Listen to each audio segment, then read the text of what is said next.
आज 24 सितंबर 2025 दिन बुधवार है। आज शुक्ल पक्ष की 3 तारीख है। तो चलिए शुरू करते हैं आज की 15 बड़ी खबरों को। आर्थिक सहयोग और विकास संगठन ने भारत की तेज आर्थिक रफ्तार की पुष्टि की है। भारत की जीडीपी ग्रोथ का अनुमान 2025 के लिए 6.3% से बढ़कर 6.7% कर दिया गया। इस बढ़ोतरी का मुख्य कारण मजबूत घरेलू मांग और जीएसटी सुधार है। ओईसीडी ने बताया कि ऊंची टैरिफ दरें निर्यात क्षेत्र को प्रभावित कर सकती हैं। मौद्रिक और राजकोषीय नीतियों में ढील से विकास की ओर बल मिलेगा। जीएसटी सुधारों में निवेश और व्यापार को लाभ मिलेगा। 2026 में भारत की विकास दर 6.2% रहने का अनुमान है। भारत की ग्रोथ अमेरिका और चीन की तुलना में अधिक है। खाद्य महंगाई दर में गिरावट आई। घरेलू सप्लाई और निर्यात प्रतिबंध इसके मुख्य कारण हैं। मीरा राठौर आगरा की रहने वाली हैं और चर्चा में तब आई जब उन्होंने ताजमहल में शिवलिंग रखकर गंगा जल अर्पित किया। वो अखिल भारत हिंदू महासभा से जुड़ी हैं। बाबा बागेश्वर धीरेन्द्र शास्त्री ने उन्हें खास मिशन सौंपा। मिशन के तहत हर धार्मिक स्थल पर तिरंगा और राष्ट्रगान लगाया जाएगा। मीरा राठौर ने आगरा के प्रमुख मंदिरों और गुरुद्वारों में तिरंगा और संदेश पत्र सौंपा। उन्होंने चर्च और मस्जिदों में भी तिरंगा भेजा। उनका संदेश है कि सभी धार्मिक स्थलों पर तिरंगा लगाया जाए। मनकामेश्वर मंदिर से अभियान शुरू हुआ था। जामा मस्जिद में यह अभियान समापन के लिए जाएगा। यह अभियान धार्मिक सद्भाव और राष्ट्रभक्ति को बढ़ावा देगा। रूस ने भारत को Su-57 स्टील्थ फाइटर जेट का ऑफर दिया। रूस चाहता है ये विमान भारत में भी बने। इस पर निवेश और तकनीकी अध्ययन शुरू हो चुका है। भारत पहले इस प्रोजेक्ट का साथी था। 2018 में भारत ने FGFA प्रोजेक्ट से हटने का फैसला लिया। इसका कारण विमान की स्टील्थ और सुपर क्रूज क्षमता पर चिंता थी। अब भारत सीमित संख्या में Su-57 खरीदने पर विचार कर रहा है। ये रूस का 5वीं पीढ़ी का आधुनिक लड़ाकू विमान है। खरीदारी से भारत की वायुसेना की ताकत बढ़ेगी। रक्षा सहयोग के नए अवसर खुलेंगे। बिहार विधानसभा चुनाव की तैयारी जोर पकड़ चुकी है। एनडीए नेतृत्व सीट बंटवारे को अंतिम रूप देने की तैयारी में है। चुनाव आयोग की तारीख का इंतजार किया जा रहा है। रिपोर्ट्स के मुताबिक अक्टूबर के पहले हफ्ते में तारीखें घोषित हो सकती हैं। गठबंधन दलों को डर है कि जल्दी घोषणा से टिकट के दावेदार पाला बदल सकते हैं। तारीखों की घोषणा के बाद ये खतरा कम होगा।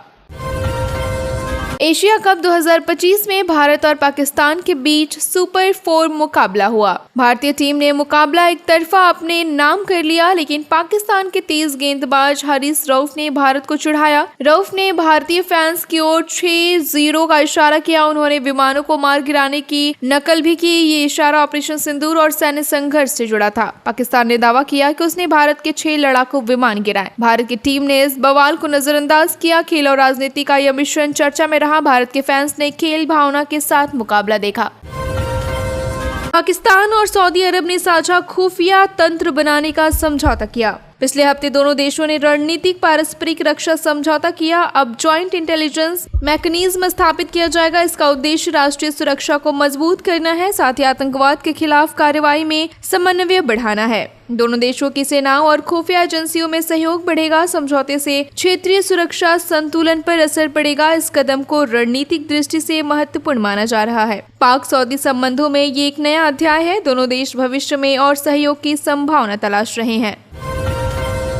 संयुक्त राष्ट्र महासभा का 80 सत्र न्यूयॉर्क में शुरू हुआ। इस सत्र में कई देशों के राष्ट्र अध्यक्ष और मंत्री शामिल हैं। संयुक्त राष्ट्र महासचिव एंटोनियो गुटरीस ने सुरक्षा परिषद में सुधार की मांग की। भारत लंबे समय से सुरक्षा परिषद में सुधार चाहता रहा है। वर्तमान में केवल 5 अस्थायी सदस्य हैं। अमेरिका, फ्रांस, ब्रिटेन, रूस और चीन अस्थायी सदस्य हैं। भारत, ब्राजील और जापान अस्थायी सदस्य बनने की दावेदारी कर रहे हैं। सुरक्षा परिषद में सुधार को भारत की मांग के समर्थन में देखा जा रहा है। विश्व स्तर पर ये मुद्दा काफी चर्चा में है। भारत का मकसद अंतर्राष्ट्रीय मंच पर अधिक प्रभाव बनाना है।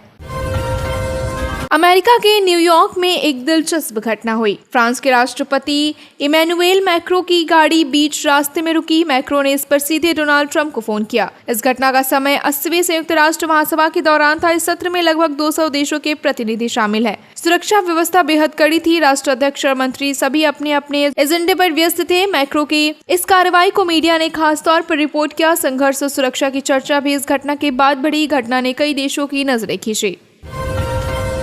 राष्ट्रपति डोनाल्ड ट्रंप ने तालिबान को धमकी दी, अगर तालिबान बगराम एयरबेस अमेरिका को नहीं देता तो खराब नतीजे भुगतने होंगे। तालिबान ने जवाब दिया कि वो फिर 20 साल युद्ध लड़ने के लिए तैयार है, लेकिन किसी भी हालत में बगराम एयरबेस अमेरिका को नहीं देगा। ट्रंप की रणनीति चीन, रूस और मध्य एशिया में अमेरिकी पकड़ मजबूत करना है। अफगानिस्तान में एयरबेस पर नियंत्रण का ये प्रयास उसकी रणनीति का हिस्सा है। तालिबान ने इस पर सख्त रुख दिखाया। अंतर्राष्ट्रीय समुदाय इस मुद्दे पर ध्यान दे रहा है। सुरक्षा और क्षेत्रीय राजनीति की चर्चा तेज हो गई। अफगानिस्तान की स्थिरता पर असर पड़ सकता है। संयुक्त अरब अमीरात ने 9 देशों के पर्यटक और वर्क वीजा पर अस्थायी रोक लगा दी। इसमें अफ्रीका और एशिया के कई देशों के नागरिक शामिल हैं। यूएई ने ये कदम सुरक्षा स्वास्थ्य कारणों से उठाया। 2026 के लिए ये वीजा प्रतिबंध लगाया गया। इस लिस्ट में भारत के 2 पड़ोसी देशों के भी नाम है। अधिकृत इमिग्रेशन ऑफिस की ओर से अभी कोई आधिकारिक पुष्टि नहीं हुई। इस कदम से प्रवासियों और पर्यटकों पर असर पड़ेगा। यूएई की नीति में ये बदलाव अचानक बताया गया। इससे यात्रा और रोजगार की योजनाओं पर प्रभाव पड़ेगा। निगरानी और सुरक्षा को बढ़ाने का मकसद बताया गया।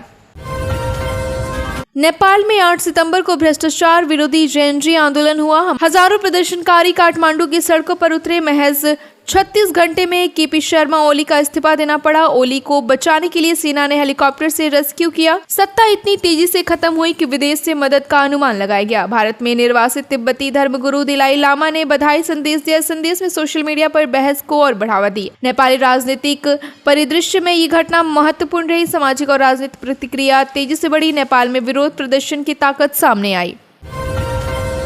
अमेरिका का अपाचे हेलीकॉप्टर अब युद्ध में कमजोर साबित हो रहा है। एक के बाद एक अपाचे हेलीकॉप्टर दुश्मनों का शिकार बन रहे हैं। जंग के मैदान में उन्हें आसानी से निशाना बनाया जा रहा है। अमेरिका में जब अपाचे को म्यूजियम में बदलने की मांग बढ़ी थी, डिफेंस एक्सपर्ट्स का मानना है कि हमलावर हेलीकॉप्टर पहले जैसे प्रभावी नहीं। पिछले कुछ सालों में ये हेलीकॉप्टर युद्ध में नाकाम साबित हुए। विशेषज्ञों का कहना है कि अब किलर ड्रोन अधिक कारगर है। हेलीकॉप्टर की जगह ड्रोन से हमले और निगरानी की जा सकती है। अमेरिकी सेना भविष्य में ड्रोन और ज्यादा ध्यान दे सकती है। टेक्नोलॉजी बदलाव में युद्ध की रणनीति में बदलाव आ रहा है। इस साल की शुरुआत में क्रिप्टो मार्केट में पाई नेटवर्क चर्चा में थी। पाई कॉइन फरवरी में लॉन्च हुआ और तेजी से लोकप्रिय हुआ। लोग इसे भविष्य की बिटकॉइन कहने लगे। शुरुआती समय में रिटर्न बहुत अधिक था, लेकिन समय के साथ इसमें गिरावट आई। पिछले 7 दिनों में पाई कॉइन में करीब 25% की गिरावट हुई। लगातार गिरावट से निवेशकों में चिंता बढ़ी। मार्केट के उतार चढ़ाव ने भावनाओं को प्रभावित किया। क्रिप्टो निवेश अब जोखिम भरा माना जा रहा है। विशेषज्ञ सलाह दे रहे हैं कि सावधानी से निवेश किया जाए। 22 सितंबर से अप्रत्यक्ष कर में बड़ा बदलाव हुआ। पर्सनल हेल्थ और लाइफ इंश्योरेंस पॉलिसी पर जीएसटी नहीं लगेगा। पॉलिसी खरीदने वाले अब कोई अतिरिक्त टैक्स नहीं देंगे। ये नियम ग्रुप इंश्योरेंस पर लागू नहीं होगा। सरकार ने इसे आम जनता के लिए राहत बनाया। विशेषज्ञों का कहना है कि इसका लाभ केवल व्यक्तिगत पॉलिसी धारकों को मिलेगा। बैंक और बीमा कंपनियों ने इस बदलाव की जानकारी दी। लोगों को अब पॉलिसी खरीदने में आर्थिक राहत मिलेगी। जीएसटी छूट से बीमा उद्योग में भी हल्का असर दिख सकता है। सावधानी से नियमों को समझकर लाभ उठाना चाहिए।